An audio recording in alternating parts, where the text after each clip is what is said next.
आपल्या पितरांचा आशीर्वाद प्राप्त करण्यासाठी अक्षय तृतीयेला कावळ्यासाठी दारात एक वस्तू आवर्जून ठेवावी.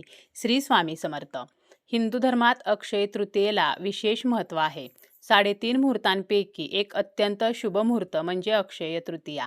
या दिवशी सोने खरेदी केली जाते. त्याचप्रमाणे इतर काही नवीन कार्ये सुद्धा या दिवशी केली जातात.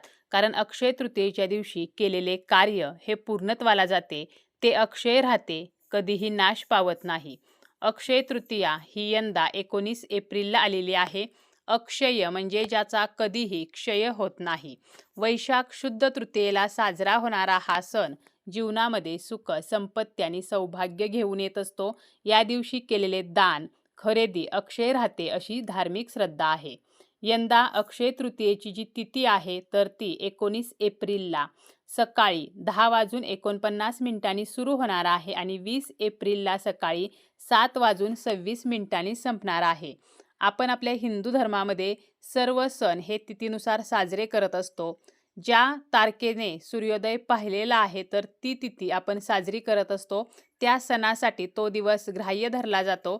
आणि यंदा अक्षय तृतीयेची जी तिथी आहे तर 20 एप्रिलची जी तिथी आहे तर ती सूर्योदय पाहणार आहे. असे असून सुद्धा 19 एप्रिलला अक्षय तृतीया असणार आहे. कारण अक्षय तृतीयेचा जो सण आहे तर तो दिवसाच्या पूर्वार्धात साजरा केला जातो. त्यामुळे 19 एप्रिलला रविवारी अक्षय तृतीया आहे. हा दिवस आपल्या पितरांचे ऋण फेडण्यासाठी सुद्धा सर्वोत्तम दिवस मानला जातो. या दिवशी श्रीहरी विष्णू माता लक्ष्मीच्या पूजेला जेवढे महत्त्व आहे तेवढेच महत्त्व हे पितरांच्या आणि कराच्या पूजेला सुद्धा आहे. या दिवशी कराची आणि पितरांची सुद्धा पूजा केली जाते. अक्षय तृतीयेच्या दिवशी आपले पूर्वज जे आहेत तर ते कावळ्याच्या स्वरूपामध्ये पृथ्वीवरती असतात. त्यामुळे आपल्याला आपल्या पितरांना प्रसन्न करून घेण्यासाठी, आपला पितृदोष नष्ट व्हावा, पितरांचे आशीर्वाद आपल्याला मिळावेत आणि पितरांच्या आशीर्वादाने आपल्या घरामध्ये सुखसमृद्धीमध्ये वाढ व्हावी, तर यासाठी कावळ्याला आपल्या दारामध्ये किंवा आपल्या घराच्या छतावरती एक वस्तू ही खायला ठेवायची आहे. आपल्याला जर पितृदोष असेल तर आपण कितीही देवदेव केले तरी सुद्धा आपल्या घराची प्रगती होत नाही. जर आपले पितर नाराज असतील तर आपल्या घरामध्ये बऱ्याचशा अडचणी सुरू असतात, बऱ्याचशा समस्या असतात. जेव्हा आपले पितर हे आपल्यावरती प्रसन्न होतात तेव्हा ते सांसारिक सुखाचा आशीर्वाद देत असतात आणि त्यामुळे आपल्या घराची प्रगती होते, आपल्या मुलाबाळांची, आपल्या पतीची, आपल्या घरातील सर्व सदस्यांची प्रगती होत असते. खूप कष्ट करूनही आपल्याला फळ मिळत नाही किंवा मुलांची लग्ने जमत नसतील, घरामध्ये सततचे आजारपण असेल, वंशवृद्धी होण्यासाठी अडचणी येत असतील, घरामध्ये कलह, वादविवाद, भांडण या गोष्टी सारख्या सारख्या सातत्याने जर घडत असतील तर मग आपल्याला पितृदोष जो आहे तर तो असू शकतो.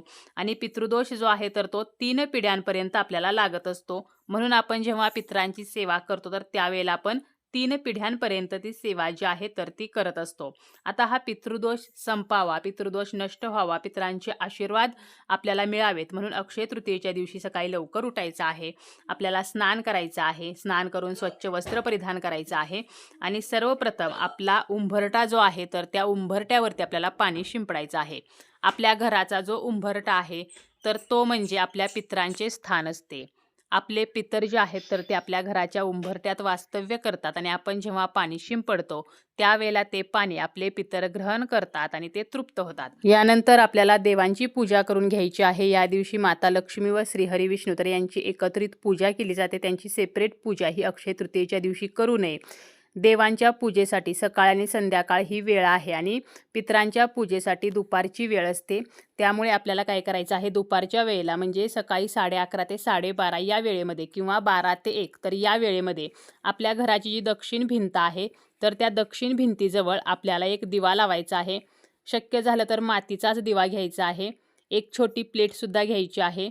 त्या प्लेटमध्ये आपल्याला तो दिवा ठेवायचा आहे. त्या दिव्यामध्ये जोडवात घालायचे आहे, तिळाचं तेल घालायचं आहे. तिळाचं तेल नसेल तर रेग्युलर आपण जे दिव्यासाठी तेल वापरतो हे तेल आपल्याला घालायचं आहे आणि त्यामध्ये आपल्याला थोडेसे तीळ टाकायचे आहेत. म्हणजे जर आपण तिळाचं तेल वापरलं तर तीळ टाकायचे नाहीत आणि दुसरं जर तेल वापरलं तर त्यामध्ये थोडेसे आपल्याला काळे तीळ टाकायचे आहेत आणि वातीची दिशा दक्षिणेला करून हा दिवा दक्षिण भिंतीजवळ आपल्याला प्रज्वलित करायचा आहे. त्यानंतर आपल्याकडे जर पूर्वजांचे फोटो असतील तर ते फोटोसुद्धा आपण त्या ठिकाणी एका पाटावरती ठेवू शकतो किंवा दक्षिण भिंतीवरती आपण ते फोटो जे आहेत तर ते लावू शकतो. त्या फोटोंची सुद्धा पूजा करू शकतो. त्या फोटोसमोर सुद्धा आपल्याला एक अगरबत्ती लावायची आहे, दिवा लावायचा आहे.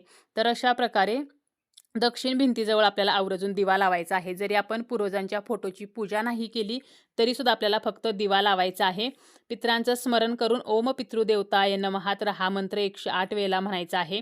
पितृ अष्टक आणि पितृ कवचाचं आणि पितृ स्तोत्राचं सुद्धा आपल्याला एक वेळेला पठण करायचं आहे. आणि आपल्याकडून जर काही चूक झाली असेल तर आपल्या पितरांना आपल्याला क्षमा प्रार्थना करायची आहे. पितरांना सद्गती मिळावी म्हणून सुद्धा आपल्याला प्रार्थना करायची आहे. यानंतर आपल्याला कराची सुद्धा पूजा करायची आहे. जी व्यक्ती पितरांची पूजा करते तर त्यांनीच पुन्हा कावळ्यासाठी सुद्धा नैवेद्य ठेवायचा आहे. आता या नैवेद्यामध्ये आपल्याला काय करायचं आहे तर पुरणपोळ्या ज्या आहेत तर त्या घ्यायच्या आहेत. आपण 2.5 पुरणपोळी घेऊ शकतो आणि छोट्या छोट्या आपल्याला पोळ्या ज्या आहेत तर त्या बनवायच्या आहेत कावळ्यासाठी आणि 2.5 पुरणपोळ्या घ्यायच्या. त्याचे आपल्याला तुकडे करायचे आहेत. एका प्लेटमध्ये ते ठेवायचे आहेत आणि त्यावरती आपल्याला थोडा भात सुद्धा ठेवायचा आहे. त्यावरती त्या भातावरती आपल्याला गूळ घालायचा आहे आणि एका दुसऱ्या भांड्यामध्ये पाणी ठेवायचं आहे आणि असा जो नैवेद्य आहे तर तो कावळ्यासाठी दारामध्ये किंवा छतावरती ठेवायचा आहे. आता जरी काही कारणाने आपण पुरणपोळी बनवलेली नसेल तरीसुद्धा मग आपण कावळ्यासाठी फक्त भात जरी ठेवला तरीसुद्धा चालेल. भात जो आहे तर तो आपल्याला कावळ्यासाठी बनवायचा आहे आणि त्या भातावरती सुद्धा थोडासा गूळ घालायचा आहे. ज्या ठिकाणी आपण कावळ्यासाठी नैवेद्य ठेवणार आहोत तर त्या ठिकाणी सुद्धा आपल्याला अगरबत्ती लावायची आहे.